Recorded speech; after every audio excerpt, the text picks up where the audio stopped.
सच्ची कहते हैं, देखो अपने सब पावन भूमि में बैठे हैं, निंदा तो अपनी करनी चाहिए। अंदर से देखो, ईमानदारी से देखो, जो हमारे अंदर कूड़ा करकट है इसकी निंदा करनी चाहिए कि मैं बहुत नीच हूं, हम पर इतनी कृपा है लाडली जी की, इतना दुलार कर रहे हो, हम उनकी दुलार को ठुकराए चले जा रहे हैं।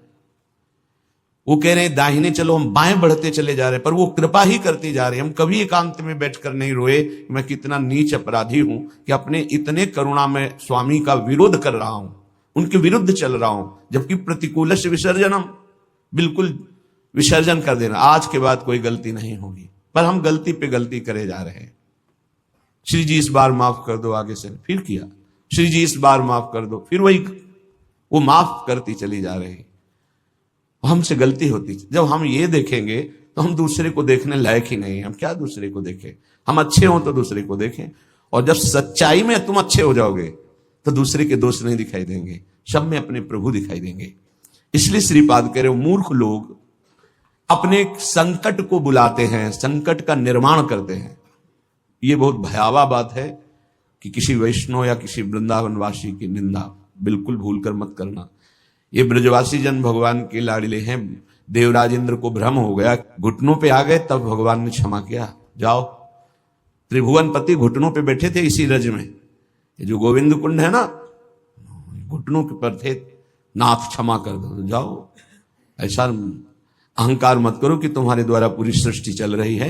ये ब्रजवासी हमारे प्राण हैं, अगर इनको कोई संकट तो फिर हम उसको महासंकट में डाल देंगे।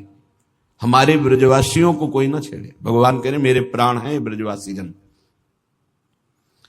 देवराज इंद्र से ज्यादा नाराज नहीं हुए, कारण जानते हो, किया तो उपद्रव ब्रजवासियों को पीड़ा देने का, लेकिन सब ब्रजवासी एक साथ बैठ कर दिए ना, तो लालजू ने थोड़ा तो उन पर शासन किया, फिर कृपा कर दी, लेकिन ब्रह्मा जी के ऊपर कृपा नहीं की, क्योंकि अलग कर दिया।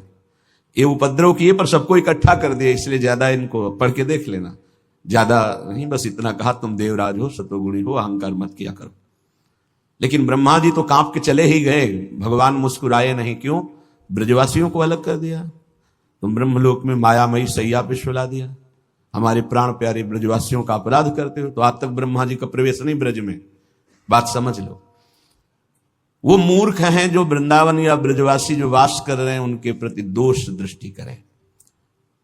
12 वर्ष में तो सिद्ध हो जाता है, 21 वर्ष में क्यों नहीं परिवर्तन हुआ जी? गलती तो जब हमारी गलती, तो हम दूसरों को क्यों दोष दर्शन करने वाली वृत्ति से देख करके निंदा करें, उनका अपमान करें? हमारे अंदर खुद इतनी ये गलत है, तो तुम क्या कर रहे हो? तुम भी तो गलत हो जो दूसरों का दोष दर्शन कर रहे हो। परमार्थ कहता है किसी के भी ना दोष देखने ना गुण देखने, सब में भगवत भाव देखना।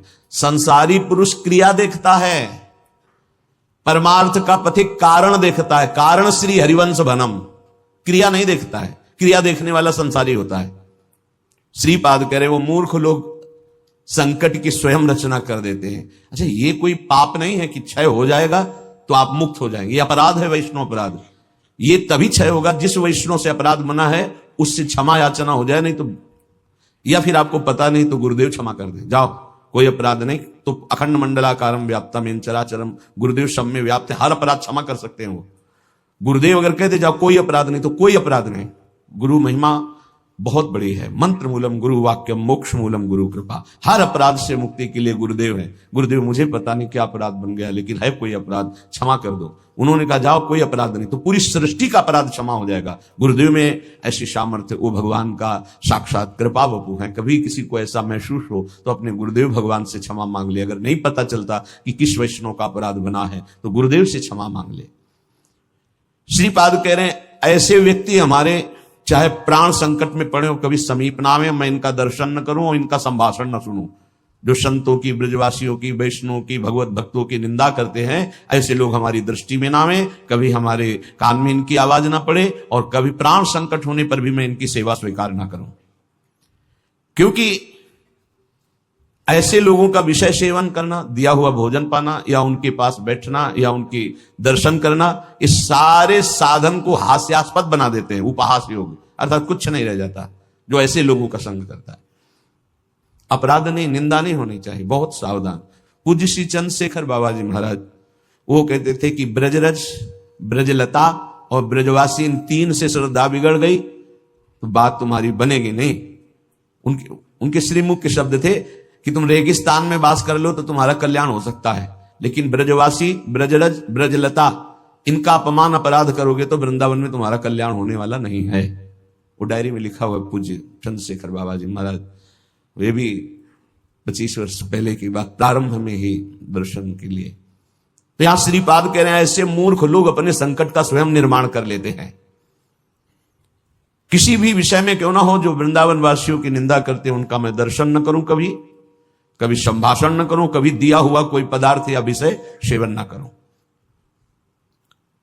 उपासक को सावधान रहना चाहिए। अपना काम बनाने आए हो कि तुम यहां सृष्टि सुधारने आए हो? देखो तुम्हें पक्की बात बता दे, भगवान भी पूरी सृष्टि को नहीं सुधारे। जब अवतार लिया तो जो भगवान की शरण में हुए, सन्मुख हुए, उन्हीं का उद्धार हुआ। ध्यान रखना, चाहे काम से, चाहे द्वेष से, चाहे राग से, चाहे भक्ति से, कैसे भी अवतार के समय जो भगवान से जुड़े वो परम पद को प्राप्त हुए। भगवान के अवतार के समय हम लोग भी होंगे, कीड़ा मकूड़ा, दीमक, चींटी चीटा जो बने होंगे, तो हमारा उद्धार नहीं हुआ। जो सन्मुख हुए, नाम जप किया, उन्हीं का उद्धार हुआ। ये बात पक्की समझ लो। तो भगवान अवतार लेकर के जगत मंगल के लिए आए, पर जो भगवान की शरण में हुए, सन्मुख हुए, उन्हीं का कल्याण हुआ। तो आज भी भगवान हैं, उनका नाम है, उनका रूप है, उनकी लीला है, ये उनका धाम है। जो सन्मुख होंगे, ठीक से चलेंगे, वो भगवान को प्राप्त होंगे। वो गुरु नहीं है जो अपने शिष्य को भगवत प्राप्ति न करा दे, मृत्यु के पास से छुड़ाकर अमर पद न प्रदान कर दे। वो गुरु नहीं। गुरु न सस्यात्, वो कैसा गुरु जो अपने शिष्य को भगवत प्राप्ति न करा दे। वो कुटुंबी स्वजन नहीं है जो भगवान के भजन में ना लगा दे। अगर भगवान का भजन नहीं करने देता तो चाके प्रिय न राम वैदे ही तजिए ताहि कोटि बैरी सम जद्यप परम सने ही। वही कुटुंबी है जो भगवान के भजन में लगा दे, जो भगवान के भजन में विघ्न पैदा कर दे, भगवान में ना लगने दे। वो हमारा कुटुंबी नहीं, वो हमारा स्वजन नहीं, वो हमारा करोड़ों वैरियों के समान है। पिता न सास्यात्, वो पिता नहीं है जो मुझे भगवान के मार्ग में ना बढ़ाए, बढ़ने से रोक दे। वो पिता नहीं। ये बड़ी उत्तम उपदेश वृत्ति भगवान ने। वही पिता है जो अपने पुत्र को भगवत प्राप्ति करा दे। सास्यात् जननी, वही मां है जो भगवान के चरणारविंद में अपने पुत्र की वृत्ति बढ़ावे। लेकिन आजकल तो माता पिता बालक को वही सिखाते हैं जिससे उदर भर जाए। 3 बातें, पेट भर जाए, अच्छे कपड़े पहन लो, खूब भोग भोगने को मिले, यही शिक्षा है। इतने केवल लक्ष्य है। कह रहे सास्यात् जननी न सास्यात्, वो पिता नहीं, वो माता नहीं जो भगवान की प्राप्ति कराने का उपदेश न करे, नाम जपने का उपदेश न करे, वो नहीं है माता पिता। दैवम न तत्स्यान्न, यद्यपि दैव बड़ा माना जाता है, पर वो दैव किस काम का जो हमें भगवान का भजन न करने दे, विमुख कर दे। और सही बतावे, दैव कुछ है ही नहीं, हमारे कर्म ही हमारे दैव हैं। मानव जीवन मिला है इस दैव वाली बात को व्यर्थ कर देने के लिए। भजन करो इतना डट के, हर प्रारब्ध क्षीण हो जाए, हर कर्म भस्म हो जाए। दैव आलसी पुकारा, खूब नाम जप करो। कह रहे वो पाणी ग्रहण करने वाला पति नहीं है जो श्री कृष्ण की प्राप्ति करने में बाधा पहुंचा दे। जो श्री कृष्ण की प्राप्ति कराने का सहयोग दे वही पति है।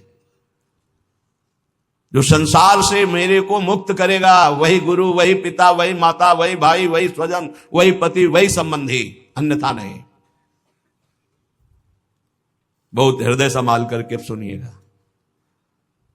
निष्किंचनस्य भगवद भजनोन्मुखस्य पारम परम जिगमिशोर भवसागरस्य संदर्शनम विषयिणामथ योषितांच हा हंत हंत विषभक्षण मतोप्य साधु। हे साधु विरक्त, बहुत खेद और दुख की बात, यदि संसार रूपी समुद्र से पार जाने के लिए तुमने विरक्त भेष ले लिया, वैराग्य भेष ले लिया और विषयी पुरुषों का संग करते हो और विषयी स्त्रियों का संग करते हो, तो इससे अच्छा है कि जहर खा के अपनी शरीर की वृत्ति पूरी कर देनी चाहिए। हा हंत हंत विष भक्षण तो साधो। दूसरा भाव कि इससे अच्छा तो जहर है कि बहुत से बहुत शरीर ही छूटेगा, लेकिन ये विषय तो अनेक जन्मों तक तुम्हें नर्क पहुंचा देगा। सचमुच सचमुच भगवान की भक्ति निष्किंचन ज्ञाननिष्ठ वैराग्यनिष्ठ जो है वही पूर्ण रूप से कर पाते हैं। जब कोई भगवान के मार्ग में चलता है तो ये 3 खाइयां होती जहां उसको माया गिराती है। पहली खाई है कंचन, वित्त तृष्णा, रुपया पैसा का संग्रह करना। ये देखा है, समझ नहीं पाया जाता और धोखा हो जाता है। थोड़े थोड़े रुपया संचय करते हुए पधार गए, वो रुपए विषयी पुरुषों ने प्रयोग किए। बड़े बड़े चरित्र देखे हैं, स्वयं कभी खर्चा नहीं किया, संतों की सेवा में नहीं लगाया, समाज की सेवा में नहीं लगाया, बड़े बड़े बॉक्सों में बंद करके रख के और पधार कर चले गए। बाद में उनके परिवार के जनों ने अधिकार कर लिया। बहुत बड़ी गलती हुई। साधु को कभी भी अपने नाम पैसा नहीं रखना चाहिए, ये लिख लीजिए। गुरु के द्वारा सेवित हो या इष्ट के द्वारा सेवित हो, अन मांगे आगे आवेगो, स्वामी जी महाराज कह रहे, स्वामी हरिदास जी। बिल्कुल ऐसा न सोचे कि मैं इतने लाख जमा कर लूं तो पूरे जीवन आराम से खाऊंगा। तो प्रभु का भरोसा नहीं लक्ष्मीपति का कि जिस समय जरूरत होगी बिना दस्तखत के तुम्हारे पास आ जाएगा। जैसे बैंक में जाओ दस्तखत करो फिर पैसा मिलता है, यहां दस्तखत की भी जरूरत नहीं, ठीक समय पर वो वस्तु पहले से आ जाएगी, पक्का समझ लीजिए। फिर इसके बाद है कामिनी। जब वो कंचन पर विजय प्राप्त करके धन पर, अब इन बातों को थोड़ा नाटक रूप में ले लिया जाता है। एक परमहंस जी हमें मिले यमुना के किनारे, बड़े ही वीतराग ब्रह्मलीन महापुरुष। तो जिस आश्रम में हम थे वो यमुना के पावन पुलिन पर था। ये बात है बिंदौर, जब भ्रमण करते तब की बात। उस पार इछावर है, इस पार बिंदौर। तो जिस आश्रम में रुके थे सब, तो उनसे प्रार्थना की कि स्वामी जी आप रुक जाइए एक रात्रि, वो भी संभाषण दर्शन का सौभाग्य मिलेगा। बड़े ही महापुरुष, छांदोग्य उपनिषद पास, बस लंगोटी इतना अचला, एक छड़ी, क्या ब्रह्म मूर्ति तेजो में। स्वीकार कर लिया। तो तखत में गद्दा बिछाकर वैसे ऊपर वस्त्र, उनका नहीं नारायण, हम ऐसी जगह बैठते हैं जहां कोई उतार न सके। बोरा बिछाइए, बोरा में